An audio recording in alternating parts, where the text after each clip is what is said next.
You know what's funny about remote jobs? Everybody keeps looking in the same places, fighting over the same positions, while there are literally thousands of overlooked remote jobs sitting empty right now. And I'll tell you how I know this. Back when I was a pharmacist making 6 figures a year, I thought that I'd made it, until I met a guy in a cafe who was making $20K per month working remotely, and he was only working 5 to 10 hours a week. And that completely changed my perspective on work. So today, I'm gonna share 13 overlooked remote jobs that are actively hiring in 2025. And these aren't going to be your typical customer service or data entry positions. These are going to be legitimate careers that most people don't even know exist, and they typically pay pretty well right off the bat, and they put you in the fast lane to get to the really high paying jobs down the line. And the best part, many of these jobs don't require specific degrees or years of experience. So in this video, you'll discover exactly what these jobs pay, real stories from people doing these jobs, and why they're still flying under the radar. So if you're tired of competing with thousands of other applicants for the same remote positions, this video is going to be a game changer for you. Now let's dive into our first overlooked opportunity, and that is a digital imaging specialist. So have you ever wondered who makes those perfect product photos that you see online? The ones where every item looks flawless, it's perfectly lit, and somehow better than real life. Well, meet the digital imaging specialist, the unsung hero of the e-commerce world. And here's what's wild about this job. You know how everyone thinks that you need some fancy degree in photography or graphic design? Well, that's just completely wrong. Let me share something interesting from someone who actually does this. A user on Reddit revealed that while everyone focuses on the scanning part, the real money is in the metadata and the cataloging side. And they said that anyone can operate a scanner, but not everyone knows how to create metadata, ingest content, or configure a CMS. So there's money in taking the pictures, scanning the pictures, storing the pictures, and assigning the right metadata to the pictures as well. And the salary range is $44,000 to $66,000 a year. Plus, there's a lot of really good job opportunities down the line once you get some experience. And here's why it's flying under the radar. Everyone's so caught up with AI tools like Canva that they think these jobs are disappearing. But here's the truth. As more businesses move online, they need humans who understand both the technical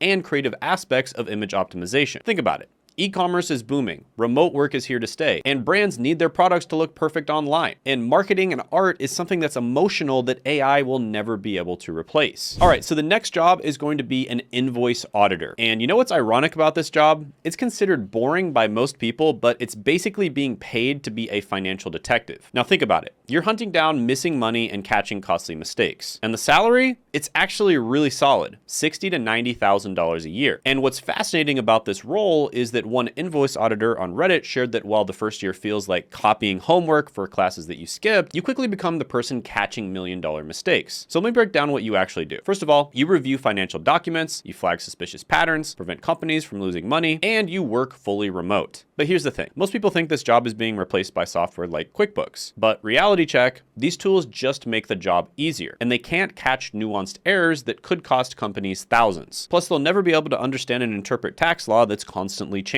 So if you know somebody that's good with numbers, share this video with them because they might be perfect for this role. Now, why is this a great role for 2025? Well, with more digital transactions than ever, companies need human eyes watching their money. Think about it. It's like having a spam filter for company finances. And the software catches the obvious stuff, but you can catch the clever tricks. All right, job number 3 is workflow coordinator. Ever had that one friend who's oddly good at organizing group projects? Well, that's basically what a workflow coordinator does. And they get paid $52,000 to $79,000 a year to do it. Now, I love this role because it's perfect for people who love making systems work better. And here's a real story that caught my attention. One coordinator on Reddit started as a quality manager and then transformed their role into process improvement. And they shared something brilliant. They said, look for the low-hanging fruit, like creating approval matrices and eliminating double work. And that makes a lot of sense because what makes this job special is that you're basically like an air traffic controller of remote teams. And although I do absolutely love remote jobs, I work remote myself, my entire team is remote, and I advocate remote work because I think it's just better overall for the worker, it can get a little bit confusing when not everybody is in the same office and on the same page. So that's why this role is very important. And the best part is no special degree is required. Plus, it's perfect for organized minds, and the growth potential is massive. Now, here's why everyone overlooks it. They think you need years of management experience. And plot twist, you typically don't. What you really need is good organizational skills, basic tech knowledge, and strong communication. Now, by the way, if you want more hidden job opportunities like this, hit subscribe because I post new ones every single week. And if you want help actually landing these remote jobs, I created a cheat sheet that shows you exactly how to ace these remote job interviews. So definitely check that out. It'll be down in the description and the pinned comment below. Now let's move on to our fourth overlooked remote job, e-commerce manager. And in this position, you can get paid about $66,000 to $113,000 a year. Now this one does require some experience with e-commerce, which is basically where you sell physical products online. And one e-commerce manager shared that the key to success isn't fancy degrees. It's understanding how to build and measure performance. And their advice is to have weekly team meetings, monitor KPIs, and focus on problem solving rather than micromanagement. And what's wild is how so many people skip over this role because they think they need years of management experience. In reality, you actually don't. You do need experience selling e-commerce products. You could, of course, do this as a freelancer. You could start your own business. Many people, for instance, have tried Shopify or Amazon FBA, and so that would count as experience. But you can really start with relatively basic platform knowledge. Now, why is this perfect for 2025? Well, online shopping isn't just growing, it's exploding. And every day, new brands go digital, small businesses need help, and technology makes management easier. And the best part is you can start with platforms like Shopify or WooCommerce, and then learn the rest on the job. Now, if e-commerce management does interest you, I've got a resource that you definitely want to check out. Head over to Coursera and look up the Google Digital Marketing Certificate. It's perfect for learning the fundamentals of digital marketing and e-commerce. And this is the kind of thing where you can generate experience by creating your own portfolio and even doing a few jobs, and then you could land a role like this. So that digital marketing certificate will be linked in the description and the pinned comment below, as well as a bunch of other recommendations for online training that I think is really good and has helped thousands of people land jobs. Job number 5 is going to be a fleet coordinator. So think managing Uber or DoorDash is complex. Well, meet people who coordinate entire fleets of vehicles. And they make about $51,000 to $76,000 a year doing it. And one fleet manager on Reddit shared the golden rule. It's not just about tracking vehicles. It's about building relationships with drivers and suppliers. And the job breakdown goes like this. You schedule vehicle maintenance,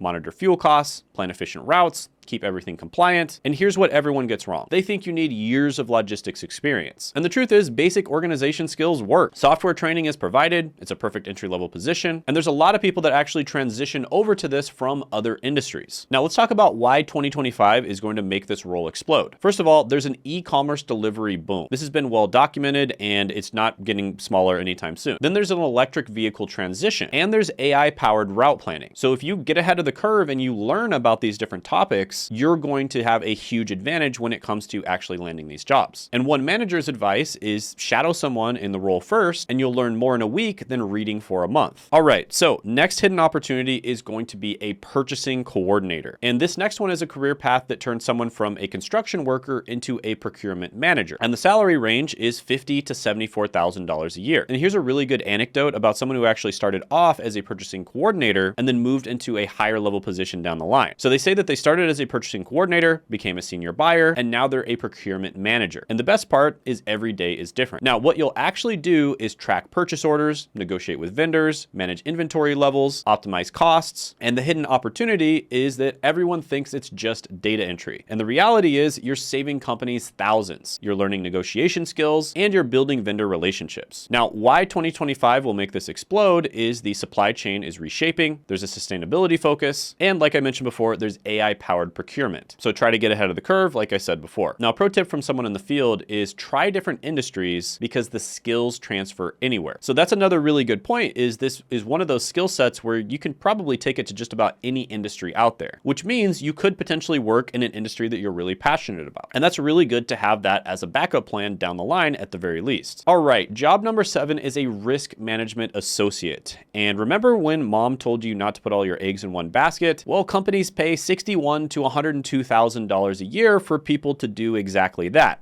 just professionally. And what's fascinating is how varied this role can actually be. A risk professional on Reddit actually shared that risk comes in different stripes: credit, market, liquidity, operations. Pick your flavor. And the coolest part is you're basically a corporate fortune teller. You test financial models, prevent costly mistakes, protect company assets, and you work fully remote. And here's the secret that no one tells you. Entry-level positions exist everywhere. And most people think that you need advanced degrees, years of experience, complex math skills, but a reality check is basic Excel skills work. Training is provided and the growth potential is huge. So I really like that one as well. I personally find just risk mitigation, risk and reward, game theory type stuff to be very interesting. And I think a lot of other people out there do as well. Job number 8 is a virtual concierge. cash. And if you ever wonder who helps the rich and famous manage their crazy lives, well, plot twist, it's not just for celebrities anymore. Virtual concierges, which is a weird word to say, make about $43,000 to $63,000 a year helping regular people get stuff done. And let me share something interesting that changed my perspective on this role. A viewer's wife worked as a corporate travel agent for about 20 years, which is a very similar position to this one, but not the commission-based leisure travel kind, but pure corporate bookings. And here's what most people don't know. Major companies like Carlson Wagonlit, American Express, and BCD employed thousands of remote agents. And they provide full training, now entirely remote, plus all the equipment is shipped to you. But here's the real talk about this role. You're essentially a problem-solving ninja who manages travel arrangements, handles corporate bookings, coordinates schedules, and works with strict security protocols. And what's fascinating is how people overlook this opportunity because they think it must be an MLM scheme, or you need years of experience, or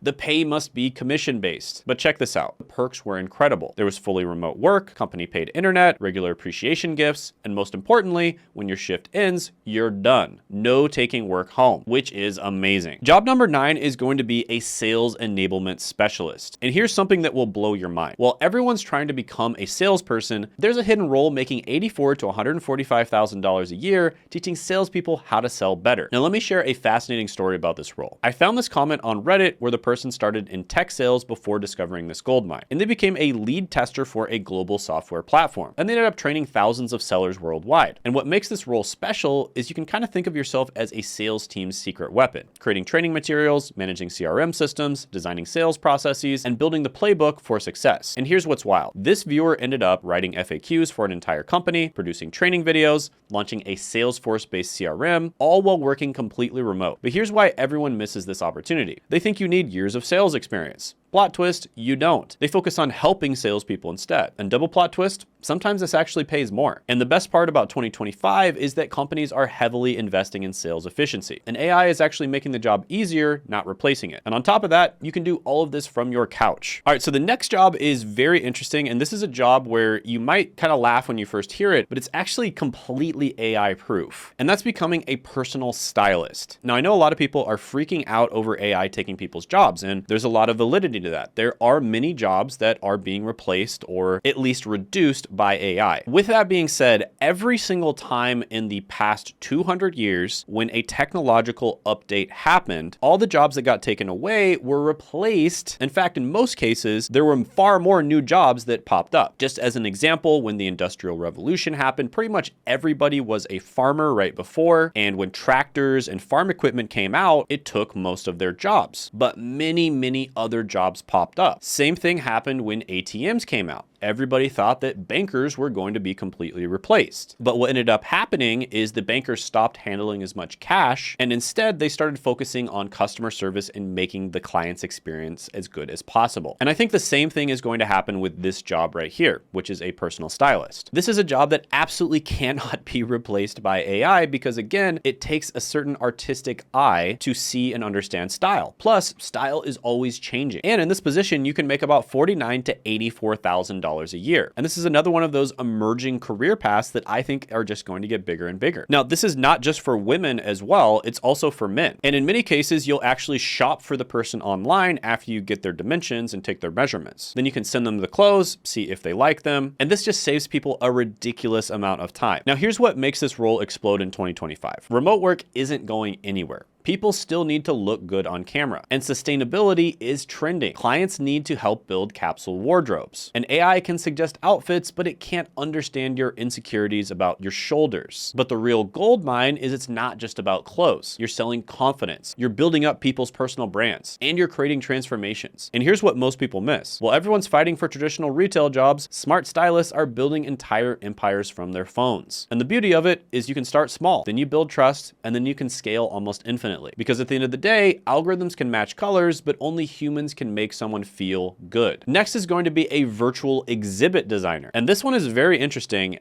This is a new one that I heard about, and I think it's going to get bigger because museums aren't dying, they're evolving. And someone's making $66,000 to $105,000 a year making it happen. And an angry magic librarian, yes, that's their actual name, shared something on Reddit that changes everything about this field. There's no good option out there for online exhibitions, but that's exactly why it's an opportunity. And you're not just designing spaces, you're building portals to other worlds. And you're creating experiences that anyone can access from anywhere at any time. And the secret sauce is it's not about fancy 3D modeling or complex coding. It's about understanding platforms like Drupal and Omeka. And most importantly, knowing how to organize information. And here's the fascinating part about the metadata. It's like being a digital archaeologist. Every image, every artifact, every piece of information needs to be cataloged. Plus it needs to be tagged and made discoverable. And the truth about 2025 is physical spaces are limited, but digital museums, they're infinite. And this isn't just a job, it's preservation, it's accessibility, it's the future of cultural heritage. Because someday, the most important museums won't have walls at all. Job number 12 is going to be a volunteer coordinator. I was responsible for hundreds of volunteers at a time. That's what a 10-year veteran of volunteer coordination shared on Reddit. And typically, you make about $42,000 to $63,000 a year. And you're typically going to be doing something that really benefits society. Now, the old image of this is someone with a clipboard at a food bank. And the reality in 2025 is digital architects building volunteer empires from their laptops. So let me introduce you to a game-changing concept, the digital volunteer coordinator. Here's what makes this fascinating. Most organizations look for extroverts. They want people persons. But according to our veteran coordinator, the most successful ones are often introverts. Why? Because modern volunteer coordination isn't about handshakes. It's about building scalable systems, creating training programs, designing engagement strategies, and managing digital communities. So think about corporate social responsibility programs. Every major company needs one, but who makes them work? Who designs the processes? Who creates the materials? Who builds the infrastructure? That's where you come in. The future isn't in traditional coordination, it's in digital transformation. And remember this, while others chase frontline positions, the real opportunities lie in becoming the architect, the system designer. Because in 2025, impact scales through systems, not necessarily as much through handshakes. Next is going to be a lead qualification specialist. And everyone thinks generating leads is hard. But here's the $69,000 to $126,000 a year plot twist. Yeah, that's how much they make. A marketing veteran on Reddit shared that the problem isn't getting leads, it's getting the right leads. Think about that for a second. While everyone's obsessing over lead quantity, the real money's in lead quality. And leads, of course, if you aren't aware, are basically people that might be interested in buying your product. And here's an industry secret. Stop saying lead generation and start saying demand generation or performance marketing. But why? Because leads without intent are just expensive email addresses. And the specialist playbook is Facebook lead forms, LinkedIn campaigns, and strategic retargeting. But here's the key difference. You're not maximizing leads, you're minimizing waste. And what makes this perfect for 2025 is that AI can generate leads, but it can't qualify intent. It can't read between the lines, and it can't spot the perfect fit. But remember this, while others chase quantity, you're hunting quality. And while they collect contracts, you're connecting dots. While they maximize leads, you're maximizing ROI. Because in sales, the riches are in the niches, and the gold is in the qualification of leads. So yeah, I really like this one. I think lead generation is highly underrated. And this is another one of those careers that's absolutely not going to get taken over by AI. All right, like I said before, I have a master list of resources for you. That's our online trainings. Many of them are free. Some of them cost a little bit of money, but it's like ridiculously cheap compared to a $100,000 college degree or a $30,000 boot camp. And I'll put that down in the description and the pinned comment below. Definitely check it out. And also check out this video I did on remote job companies that are almost always hiring by clicking right here.